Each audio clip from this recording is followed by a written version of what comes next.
এবার আমাকে বলো এলসিএম অফ 2 পাই, 1 কত হয়?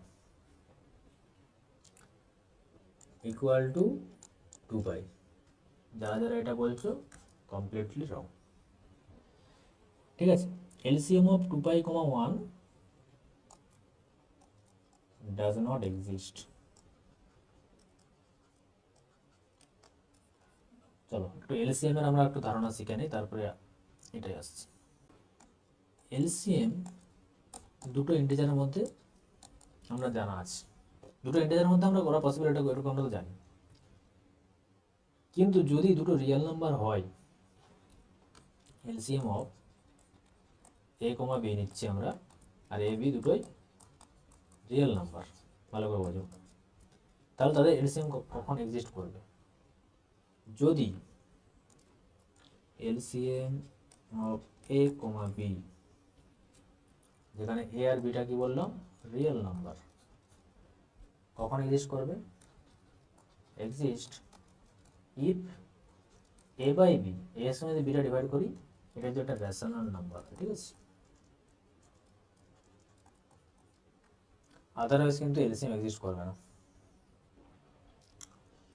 তাহলে এই ক্ষেত্রে 2 পাই আর 1, এটা আমার এ, এটা বি, তাহলে 2 pi by 1 A by B করতে হবে আমাদেরকে। সেটা কি, এটা কি রেশনাল নাম্বার?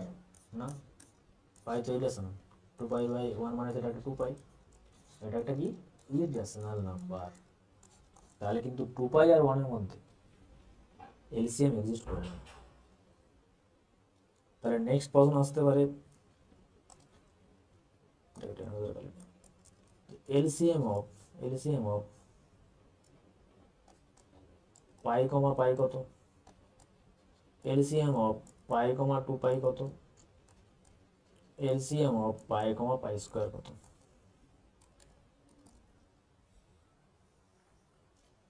দেখো এই ক্ষেত্রে দেখো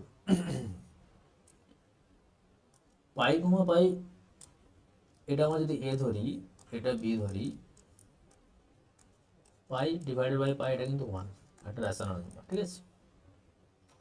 তো এর কিন্তু এলসিএম এক্সিস্ট করে যাবে, এবং এটা হয়ে যাবে ইটসেলফ পাই। পাই কমা 2 পাই, তুমি এদেরও এ বাই বি করো, সেটাও হাফ, একটা রেশনাল নাম্বার। তো এইটারও এলসিএম এক্সিস্ট করে যাবে, এটা এলসিএম হয়ে যাবে 2 পাই।